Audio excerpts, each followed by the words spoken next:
With little hesitation, French counter-terror police moved into the Bataclan concert hall in Paris.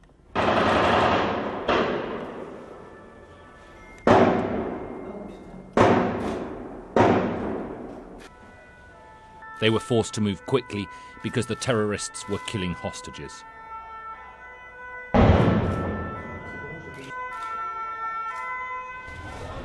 One witness said the gunmen were silent and calm and just shot people randomly. They would reload and carry on. The attackers in the hall, reportedly 3 of them, then blew themselves up when the police raid began. The survivors hurried out, some with their hands above their head, others with their head in their hands.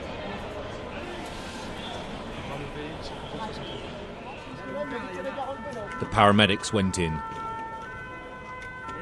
What they found was a massacre. One official described it as carnage.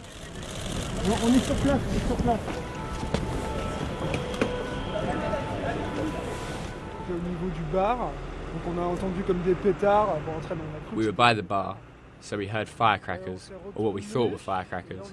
We turned around and then I saw 2 young men, no older than 25, with Kalashnikovs.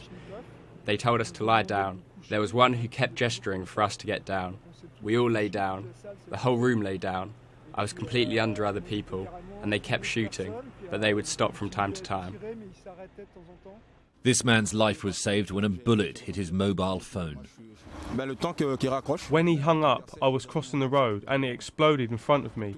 Everything went up in flames. I felt the reverberations and I left. I fell down, then got up. That's when you saw me. You were already in the area. Here's the phone that took the shot, and it's that saved me. Otherwise, my head was in pieces. One of the first attacks of the evening was at the Stade de France, where France were playing Germany. 2 suicide bombs were detonated outside the stadium. After the match was over, many of the spectators waited on the pitch and in the stands, not sure what was going on and whether it was safe to leave.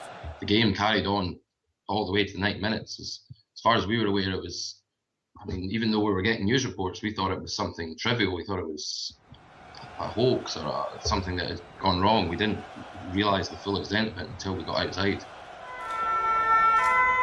President Hollande was in the crowd. He was rushed away to the Ministry of Interior and Safety. Events were just beginning to unfold across the city. At a restaurant in the 10th arrondissement, the centre of Paris, attackers opened fire on diners through the glass windows. This was filmed immediately afterwards. The man tries to get people to come and help an injured woman on the ground by the car. 14 people were killed here. Shots were also heard near the Pompidou Centre and on the Rue de Charonne. I'm registering the pain, the sadness, the horror and the fear tonight. Paris is once again in mourning. The death toll is very, very heavy. Very, very heavy. The places that were hit were places where Parisians like to go out, where the young people of Paris like to go on the weekends or in the evenings. They obviously wanted to hit as much of that liberty, of that youth as they could. As the gendarmes confirmed that the attackers had been killed, President Hollande visited the Bataclan Hall and addressed the nation. To all those who have seen these awful things, I want to say that we are going to lead a war which will be pitiless.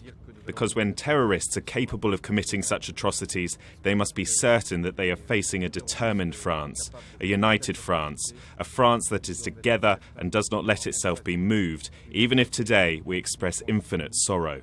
In Washington, President Obama gave a statement on live television. The American people draw strength from the French people's commitment to life, liberty, pursuit of happiness.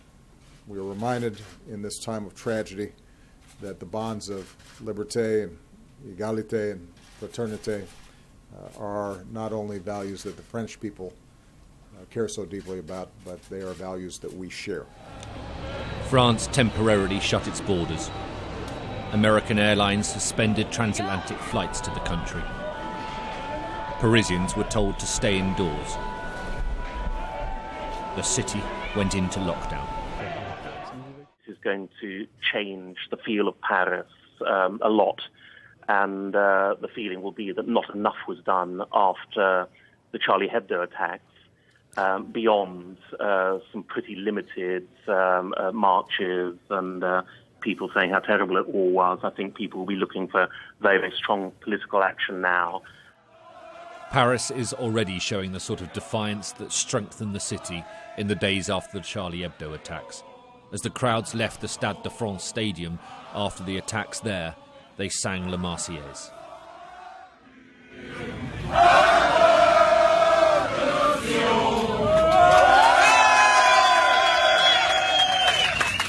But this is the deadliest terrorist attack in Europe since the Madrid bombings in 2004. And it has happened in Paris. Again. Alistair Bunkle, Sky News.